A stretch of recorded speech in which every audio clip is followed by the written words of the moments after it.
transmitted diseases. Not one, not two, most of them 3 or more. But they were not worried about getting a disease, were they? Oh no, they didn't want to get pregnant. Every high school I'm in, anywhere in this nation, it does not matter, every single high school I'm in, I will have a girl write me, email me, or come right up to me and say this: well, my mom found out I was having sex, and so she put me on the pill. Or Depo, the shot, fill in the blank. What's that protecting that girl from? What does birth control protect you from? Pregnancy most of the time.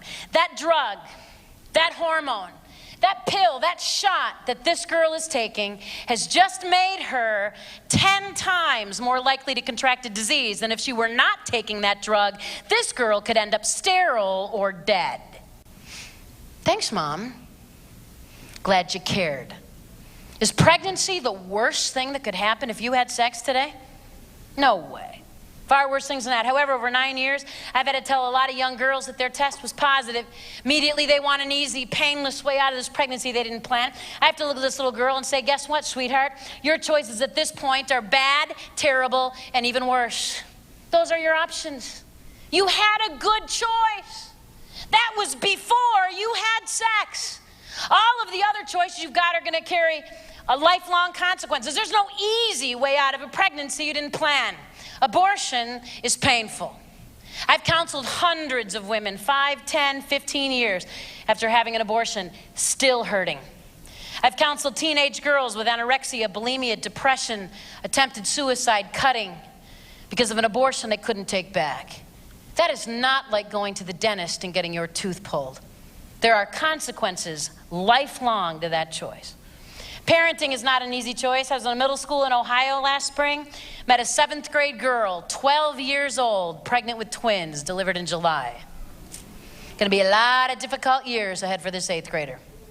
Girls, listen carefully to me tonight. Ladies, 80% of teenage girls who choose to parent children while they're teens will live below the poverty level for at least 10 years. Most of them for the rest of their lives. And that's not just that girl living in poverty, that's her child. And 90% of teen girls who choose to parent children today, 9 out of 10 will never attend or graduate from college. 90%. And 10 out of 10 of them sat in my office and said, well, not me, see, because I'm going to finish high school, work full time, go to college, be a doctor. Yeah, whatever. Life happens. Do you know what the #1 indicator of poverty is in our country? And we have poverty in the United States. When I was in Africa, the students in East Africa were like, what? Poverty in the United States of America? It's the wealthiest nation in the world. You have poverty? Sure we do. And the #1 indicator of poverty in my country has nothing to do with race or where you live. The #1 indicator of poverty in the United States today is single-parent households in the age of that young girl when she began parenting alone. Teen moms. That is currently the #1 indicator of poverty in this country. Serious responsibility, girls. This is not a game. This is not a new puppy. This isn't someone to love you. Boys, in case you've all fallen asleep now, because we're talking about pregnancy and this clearly does not involve you. Young men, you get a girl pregnant in the lovely state of Wisconsin or Minnesota, Michigan, pick a state, it doesn't matter. You get a girl pregnant in this country, boys, whom you are not legally married to. Not who you like a whole lot, that does not count. Okay, boys, you get a girl pregnant you're not married to. And you need to understand, young men, that you have absolutely no legal right to the choice she makes. This girl can do whatever she wants. You have no say.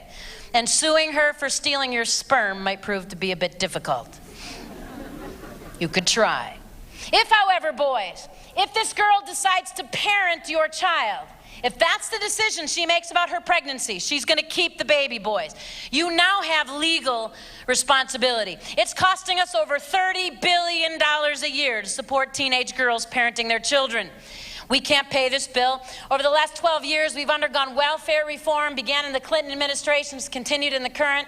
I was fortunate in 2002 to be invited to the White House. That day I met both with President Bush as well as the former head of HHS and your former governor, Tommy Thompson, who has actually spearheaded this welfare reform, not only in Wisconsin, but in the nation.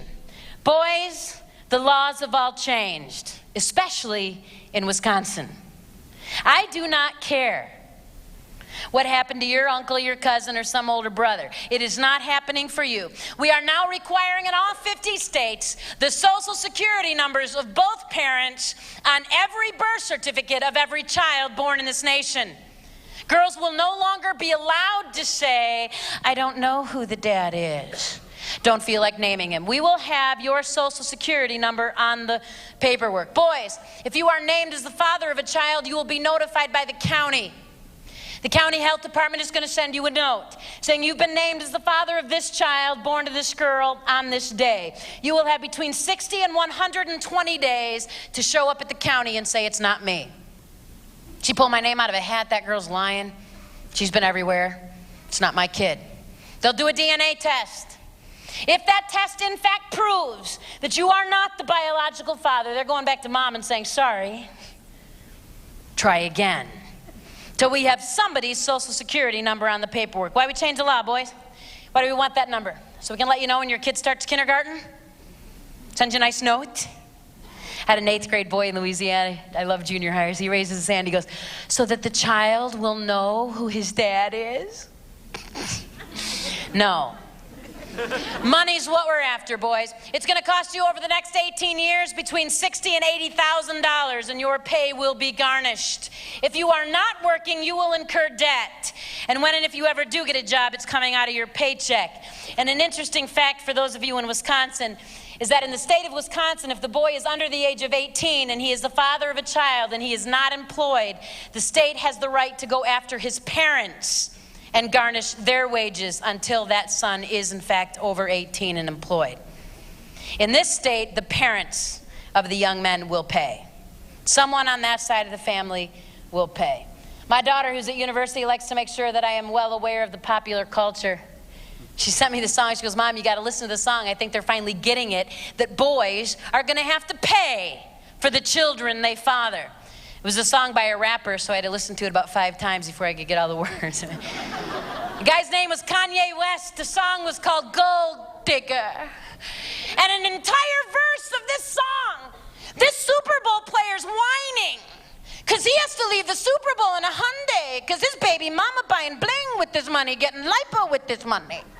Well, maybe that Super Bowl player should have thought about that before he had sex. Maybe that's when he should have thought about that. I was in my home state of Minnesota speaking in a high school way up north. Tiny high school way up north in Minnesota, a place where people go to hang out at their cabins and fish during the summer. I got done speaking at this high school, and a senior boy got up in front of his entire school, told them all for the first time that he was a father. It was a girl vacationing in their town the summer before. He had no intentions of marrying this girl. He wasn't going to marry her. And 9 months later, he's a dad. He's allowed to see his daughter one weekend every 3 months. That's when they can arrange transportation from Minneapolis. But he's being required by the state of Minnesota to pay $350 a month to support his infant daughter based on his current income. This kid's not a pro football player. He's working at Burger King. I looked at Sean in front of his whole school. I said, Sean, if you had anything at all to say to the boys sitting here tonight, what would you say? Anything at all? Sean said 2 words. Don't drink. He said, I made a decision drinking one night I wouldn't have made sober. And I'm going to pay for that for the rest of my life. Not only will Sean pay, so will a little girl from Minneapolis, so will their daughter. And so will every other relationship either of them have for the rest of their lives. Permanent consequence for everyone. What, because he was drunk? Student, you can have all the right answers. I hear it all the time. Pam, I'm going to wait. I know sex is for marriage. I have a purity ring. I made a decision. And then one night you get drunk and have no concept of what you're doing, and you end up in my clinic going, oh, I didn't mean to. I was drunk. I had college girls in my clinic after the pregnancy test was done, and I said, you need to see a physician. This is going to require a pap test and some blood work and some other STD testing. I had these girls look directly at me and say this, well, I don't need all those tests because I was drunk. So herpes is asking now? Is that how that works? Because I didn't get that. Excuse me, are you sober or drunk? Because we don't infect sober people. Or drunk people, only sober people. You're not going to be able to say, oops, I didn't mean to. I went to a party and I was drunk, and now you have herpes for your life. Because you were drunk? Don't drink. Don't ever use any kind of drug that would alter your ability to choose, because you do not get to say, oops, and it wasn't my fault. The disease or the pregnancy doesn't care. Doesn't care. Serious responsibility, boys. And my suggestion to you is, I have already looked in the face of my 8th grade son and said it to him. You would better think about that before you have sex. After, if you're not married, is too late.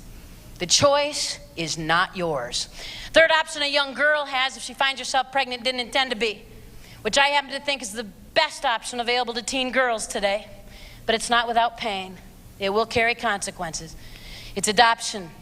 It's the ability of a young girl to take the child she's carried with her for 9 months and loves with everything she is, to say, I want what's best for my child, and I'm not it. And I am willing to go through this pain in order to give my child a family. It takes a lot of courage, a lot of maturity, and a lot of love. It's not easy.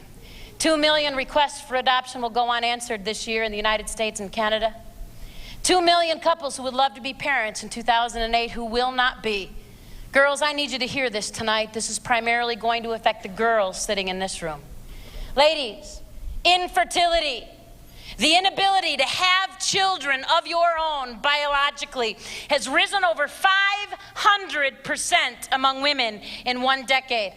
Girls who graduated from your high school in 1999, many of them are just now finding out they will never have children because of choices they made sitting where you're sitting. Girls, you find out 5 years from now, 10 years from now, that you can't have children for whatever reason. And all the money you and your husband have spent trying to get pregnant ladies doesn't work. The chances you'll be able to adopt an infant in this country aren't good. Average adoption of infants in the U.S. now takes between 8 and 10 years and costs between $10,000 and $20,000. There are no infants available here today. It's one of the reasons I've been in Africa for the last 5 years. We've got 1.4 million orphans to both their parents dead from AIDS, and yet millions of couples here who will never have children. Problem is, no matter what Angelina Jolie and Madonna might make it look like, it is not that easy to run over to Africa or China or Russia and pick up a child. The average international adoption now runs about $50,000, and whatever you have to bribe the country to get the baby out. It takes a lot of love for a girl to give her child a family and to give that couple the privilege of being parents. 44 years ago in Michigan, a young 15-year-old became pregnant. She had a lot of difficult choices to make. Maybe more so than some 15-year-old girls, she was raped. Abortion was legal in the 60s for rape in the state of Michigan. But this 15-year-old girl chose to give her child life and then to place that child with an adoptive family. And that child was me. My biological father is a rapist. I don't even know my ethnicity. But my life is not worth any less than any of yours, just because of the way I was conceived. And I do not believe that I deserve the death sentence because of the crime of my father. And I've listened to the rhetoric for a long time. I've listened to people say that every child should be wanted and planned. I've listened to people say, well, I wouldn't have an abortion, I wouldn't kill my child, but if it were rape, you're a mistake, Pam. I don't believe that. I believe that every child is wanted by someone. And I recently heard someone who thinks they would like to have power say that he wouldn't want his daughters punished with a child. So now I'm a punishment. I'm a mistake because I wasn't planned, because I wasn't wanted. Unbelievable. I've not met my birth mom. Someday I hope to. If I don't meet her here on earth, I'm going to meet her in heaven. I've been praying for her since I was 4.